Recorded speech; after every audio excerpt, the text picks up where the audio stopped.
scholar, musician, emperor of 3 worlds, arriving punctually at the appointment he had made 10,000 years before, when he asked for protection from everything except a man.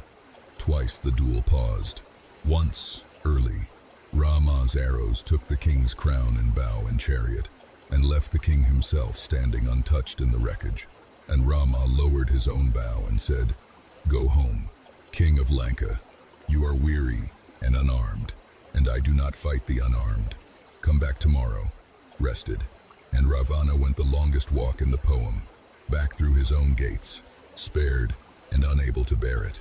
And once, near the very end, with the duel filling the whole field like 2 monsoons meeting, an old sage at Rama's side taught him, in the middle of everything, a prayer, a hymn to the sun. And Rama lowered his bow and faced the climbing light, and recited it slowly, unhurried, while the greatest battle of the age stood and waited for him to finish praying. That is, this poem's idea of a climax, a man remembering the light before the last arrow. When it came, the last arrow, it was one made long ago by the maker of worlds for exactly this appointment, and it went home, as everything tonight has gone home. And the king of Lanka came down from his chariot the way a mountain becomes a plain slowly, at the end of an age, with a sound that was mostly silence afterward. In that silence, listen, because this is where the poem spends its victory. Vibhishana came and stood over his fallen brother and wept for everything, the learning, the music, the greatness, all of it self-ruined, and could not bring himself to perform the rites of a king for a king who had exiled him. And Rama came and stood beside him and said the sentence the whole war was fought to be able to say. Enmity ends at death, Vibhishana. The quarrel is over. He is not my enemy now, he is your brother, and therefore he is mine too. Give him the rights in full. And the king of Lanka was carried to fire with every honor of his rank, mourned honestly by the man who had ended him. Hold on to that, if you hold on to anything from this whole quiet war. Dawn, then, over a field gone still mist, moving slowly at ankle height, standards laid down, the long grave subtraction complete, and on both sides of it, the living, beginning the oldest work there is, which is tending. And into that dawn came the moment 14 years had bent toward, and I must tell it to you whole, because it holds one hard passage. And this story does not hide its one hard passage, and neither will I. Sita was brought from the Ashoka grove through the hushed armies, and Rama received her before the eyes of everyone, with words gone suddenly cold. Formal words, public words, words about honor and houses and what the world would say. Words that scholars and grandmothers have turned over in their hands for 2,500 years without agreeing, and we will not settle it tonight, at the edge of sleep. What matters is what Sita did. She did not weep, and she did not plead. She answered him with the full dignity of the earth she was born from, and asked Lakshmana of all of them to build her a fire. And the daughter of the furrow walked into that fire the way a queen walks into her own hall, without hurrying. And the fire refused its own nature. Agni himself, the god who is fire, rose out of the flames with Sita unburnt in his arms, and set her down, and spoke to Rama. In the hearing of gods and armies she is blameless, and has always been blameless, and heaven itself is witness. And Rama, receiving her, said what the poem lets him say that he had never doubted, that the fire had been asked to be witness not for him, but for the watching world, so that no whisper could ever follow her home. Some telling soften the passage, some sharpen it. That argument is part of the epic's long life too. We tell it once, with respect, and we walk on, because the morning after it was, at last, over. All of it, 14 years, to the very season. They went home, the beautiful way, the Pushpaka, a chariot of the old world, broad as a palace and gentle as a cloud, rose off the conquered island into the young sun, with everyone aboard. Sita, beside Rama, at the prow, Vibhishana and Sugriva, and Hanuman and Lakshmana behind, and swung north over the glittering sea. And Rama spent the whole flight doing the loveliest thing he does in the entire poem, pointing. Look, there below the bridge we built, the waves combing through it. There, the shore where the army camped. There, Kishkinda, where a friendship was sworn beside a fire. There, the Lake Pampa. There, far down, the little clearing at Panchavati, and the thatched roof, still standing. The whole story you have heard tonight, retold backward in one slow aerial glide, south to north. Grief unwinding into geography, and geography into lullaby. If you have made it this far awake, you have crossed the sea with them twice tonight. You can let go now, and ride the rest of the way home, asleep in the flower chariot it was built, the old poem says, so that no one who rides it is ever weary.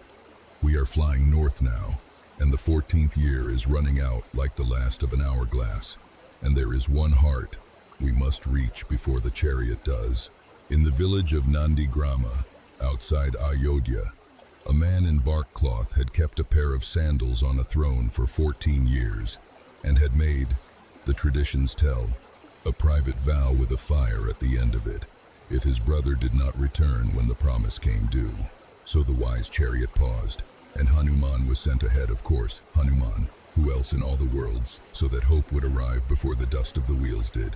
He came to Nandigrama in the shape of a courteous stranger, and watched Bharata, a moment thin as a lampwick, austere as any forest hermit, still faithfully governing a kingdom he refused to own, and then said the sentence.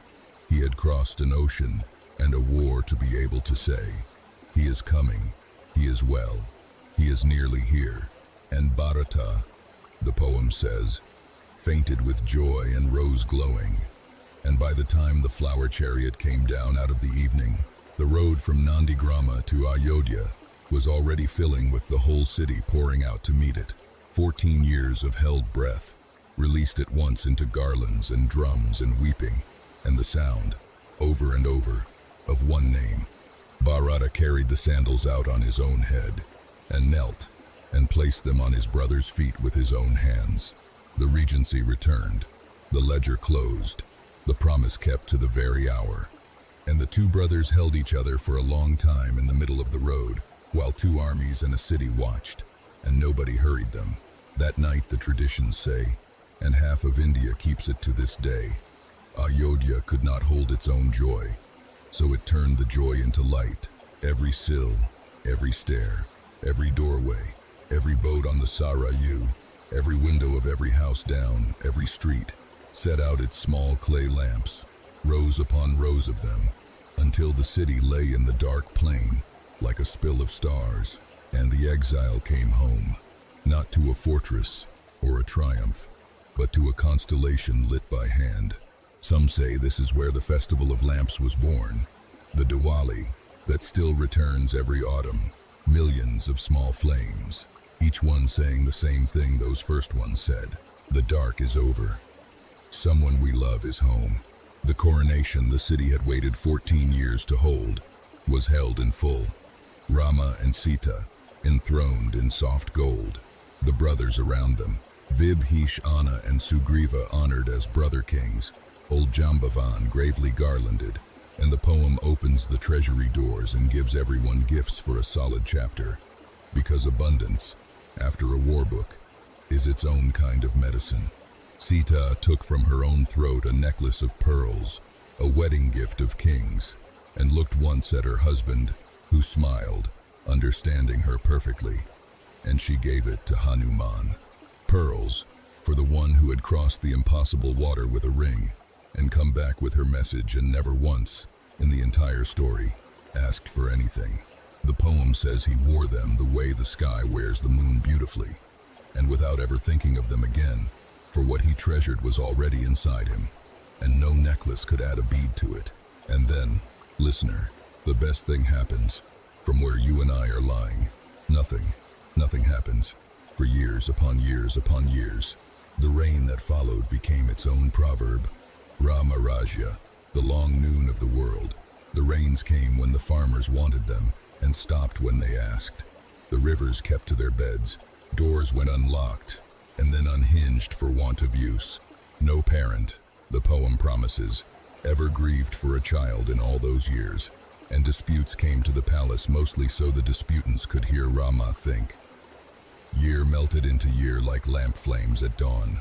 The city that had learned to sleep without its prince learned, slowly and completely, to sleep with him home, which is a different sleep altogether, deeper, the sleep of a house where everyone is finally back. That sleep is very close to you now. Take it, if it is offered. What remains of tonight is not story but afterglow, and you may have it either way, heard or dreamed. The story is over.